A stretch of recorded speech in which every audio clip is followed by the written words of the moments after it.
Hi, everybody. Welcome to the Recruiter Enablement channel on YouTube. And I'm here with Gary Franklin to talk about Recruiter Enablement. Gary, welcome. Thanks for joining me and give us a quick introduction. Good to be here, Adam. Thank you very much. Hello, everybody. I'm Gary Franklin. I've been in-house recruitment for about 20 years. For the majority of that time, I've been an interim, a career interim. And what that means is I've seen an awful lot of different environments, different companies, working on their talent attraction, their hiring, their acquisition models. Some of them are complex, some of them are simple. There's different priorities, different strategies. But I've seen a mix of those, and I've seen a mix of teams, seen a mix of capabilities as well. And yeah, I've got some strong opinions on certain things, and I've got some learnings to be had on others. So I'm quite happy with sharing what I know and listening to what other people tell me to learn a bit more. Yeah, great. Okay, so specifically on recruiter enablement, because you've worked with so many different organizations, there's probably you've probably got quite a big toolbox that you take with you, into the different organizations that you go into and can help them with a lot of those things that you've learned over the years that you've worked for so many different organizations. So what I want to understand is, first of all, like recruiter enablement, what does that term mean to you? And like, is it something that you've thought much about? It's interesting because before I got into HR, I worked for software companies. I sold software and hardware for many, many years. And in a lot of those organizations, they had sales enablement teams. Yeah. And the roles of those teams can be mirrored across into what we do now in talent acquisition and recruitment. So recruitment enablement is effectively providing recruiters with the language, the tools, the messaging that they need to be able to deliver their jobs, whether that's to the stakeholders, to their peers, or to the most importantly, to the candidates, so that they know what they're saying has got the backing of the organization, whether they're on script, whether they're conveying a corporate message, or whether it's part of what should be done to give the candidate and the hiring manager the best experience possible. And a simple good example of that is, what's their 2-minute elevator pitch? When they go down to meet a candidate in reception, bring them up for an interview, what's that 2-minute spiel that they give a candidate? Yeah, giving them those tools. Now, those tools could be multifaceted. It could be what the D&I policy is. It could be the data behind D&I, so that when they're asked or challenged by a candidate what the philosophy is within an organization, they've got it to hand. That can be refreshed on a quarterly basis as that data comes out. Similarly, the hiring stats, similarly for leaving stats, if they need to be able to convey that information. But also having something that, certainly in large teams of recruiters, where you've got people with possibly geographic distribution, you've got people possibly with business-focused distribution. They might not necessarily speak to each other every day. They might not sit together. It's having a central place that the source of truth exists for a particular message. So, for example, that elevator pitch, the D&I data, where is that kept so that anyone who's looking for it knows it is what is required and is expected of them, and it's available? And that can be how the interviews are planned, what reasonable adjustments are made for people who need them for interviews, what the script is for assessment centers, and so on and so forth.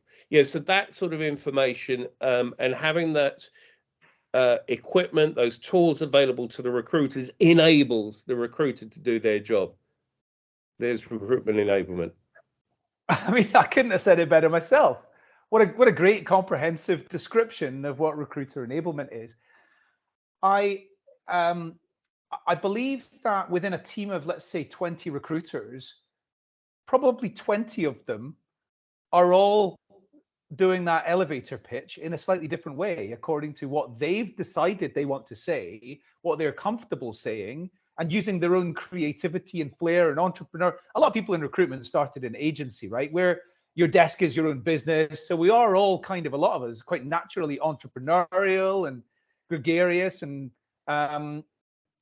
that creates a real problem in the market, because if individuals are all getting approached with this different message about why it would be great to come and work at this organization, then unfortunately that doesn't really work for the business. So I think we've got to give people a degree of creativity, ability to be creative. Absolutely, we don't want to remove people's flair, but at the same time, things like, what's the elevator pitch? What's the kind of crib sheet? What's the outreach messaging?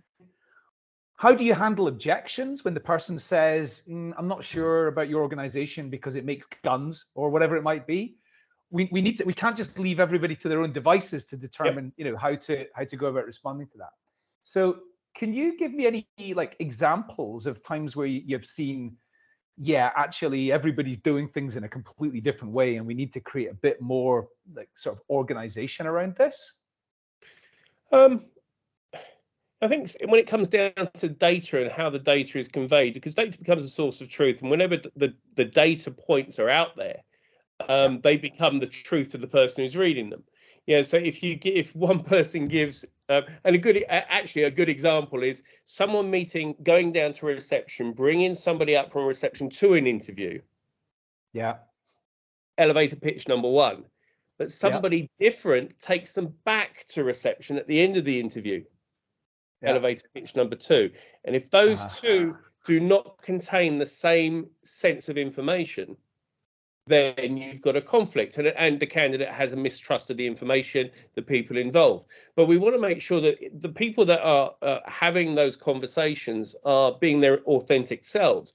But if they have the script in the backs of their mind, that it just flows off the tongue, so the facts flows off, then there's no conflict, and there's that consistency. And I have seen that on a couple of times. I mean, to come back to your question about, are there clear examples, that's the only one I can really think of where a conflict like that might happen, other than the fact that if the reasonable adjustments, if someone's doing it for one person at one location, it's got to be reasonably the same for another, especially in the same job structure or the same vacancy structure. Otherwise, you've got disparity within the fairness umbrella. But there can be very small examples of that throughout the whole of the recruitment field, whether you're working for an agency, whether you're working in-house, whether you're a candidate, whether you're a recruiter, whether you're a hiring manager. There are going to be so many examples of that someone will turn around and say, well, that's not what she said. Well, that's not what he said. And you want to avoid that, because you want people. We've got to trust each other. It's a people's game. And if you don't give people the equipment, and that source of truth to be able to, explain to people. I mean, you used the example of the organisation that uses guns, but I had a conversation with a company, a tobacco company. Yeah, everyone is very anti-tobacco, but there's a lot of stuff within the tobacco industry now that is non-smoke driven, and that research and development will only help society if we can get everybody away from vapes and tobacco and all that sort of business into other areas, because the tobacco companies know they're under threat, and they're just looking for ways of continuing their revenue streams. But the people who are actually the recruiters, when they're challenged on that, if they make an offer, that offer is people are hedging because the offer isn't quite right, or their philosophical decision is they're struggling with the idea of tobacco. The recruiters need to have that conversation, but they need to have it as part of their full understanding of the role, not just a script, because we've all met people who script read, and that lack of authenticity is so off-putting. They might as well lie to us. I'd rather, that sort of thing. So other than that, there are difficult examples, but I think the whole thing around that variety is authenticity, but having the consistency of information available to the individuals at a time they need it. And that doesn't necessarily mean instant. It means I don't know the answer to that now, but let me go away and find it, and I can get it for you. knowing they can find it. You know, when I was a young lad, in my very first job many moons ago, I worked in IT, and in the data center we had one chap who used to train us, and his whole idea was he's not going to teach us how to do the job necessarily, answer every question.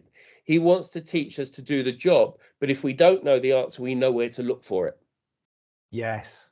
And having that sense of knowledge, so I can go away, know where I can go, whether at the moment it's on Teams, it's on SharePoint, it's on Google Docs, knowing there's a central, let's call it a library, where that information is, and I know I can find the answer and then share that answer, is a huge confidence boost for someone answering a question. It's like we need better knowledge management systems within talent acquisition. We need your example about the tobacco company. Every one of the recruiters and talent sources in that organization needs to understand exactly what the main message is. We're going from being a smoke company to being a consumer electronics company, and here's why. And they need those three things to be able, they all need to be able to say it the same kind of way.